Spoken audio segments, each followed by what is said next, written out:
तो दोस्तों देखिए, ये जो ब्लोअर का मोटर है इसमें थोड़ा सा नॉइज़ है। तो आप सुनिए, मैं इसको घुमा रहा हूँ तो आपको सुनाई देगा।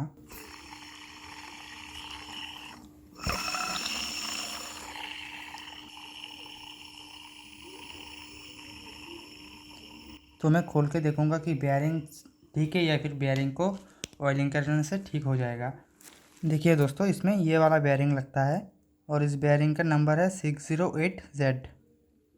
ये दो बेयरिंग आपको चाहिए। मैं ये दोनों 120 रुपीज़ से लाया हूँ, एक है 60 रुपये करके। तो अगर चाहिए तो मैं चेंज कर लूँगा, अगर ऑयलिंग से ठीक हो जाता है तो मैं नहीं चेंज करूँगा। तो पहले इसका रबर सील खोल लेते हैं। तो इसको खोलने के लिए दोस्तों आपको इसका जो शाफ्ट है इसके ऊपर यहाँ पे ठोकना पड़ेगा धीरे धीरे, तो यह खुल जाएगा।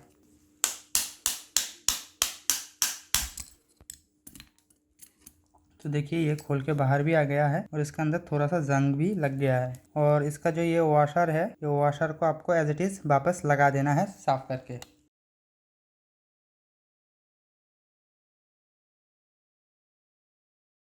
तो ये है बेयरिंग, इसका जो सेम साइज़ का ही है। देखिए इधर मोटर का जो बेयरिंग है ये है 608Z।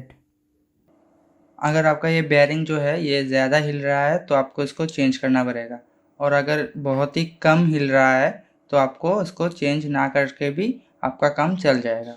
तो आप देख लीजिए कि ये बहुत कम हिल रहा है या फिर बहुत ज़्यादा हिल रहा है। तो मेरे वाले में तो बहुत ही कम हिल रहा है दोनों बेयरिंग। तो मैं इसी को अगर ऑयलिंग करके लगा दूंगा तो मेरा जो ये साउंड का प्रॉब्लम है ये सॉल्व हो जाएगा।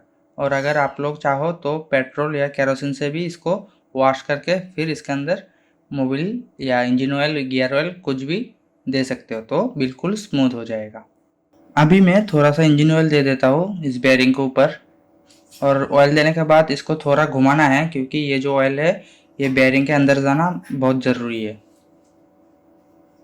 तो ये बहुत ही स्मूथ हो गया है। अभी पहले जो इस बेयरिंग का एक रफनेस था ये बिल्कुल स्मूथ हो गया है। और अभी हम लोग पीछे का जो बेयरिंग है इसके ऊपर भी सेम थोड़ा सा ऑयल देके इसको घुमा लेंगे। तो ये भी बहुत ही स्मूथ हो गया है, बिल्कुल स्मूथ नया जैसा। तो अभी ये जो मोटर है मैं इसको असेंबल कर लेता हूँ, इसके बाद कंटिन्यू करते हैं।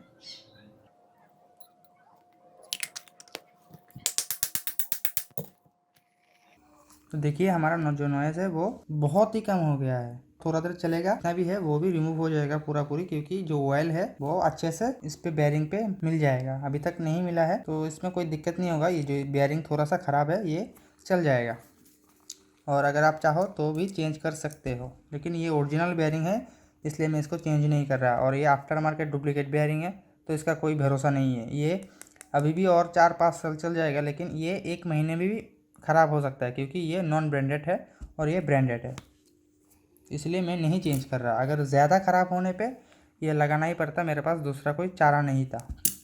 तो क्योंकि इसमें ऑयलिंग करने से हमारा जो नॉइज़ है ये 100% रिमूव, 100% तो नहीं बोल सकते, 95% रिमूव हो गया। तो हमारा ये मोटर अच्छे से चल जाएगा, कोई नॉइज़ नहीं देगा हमको जब हम लोग एसी रन करेंगे।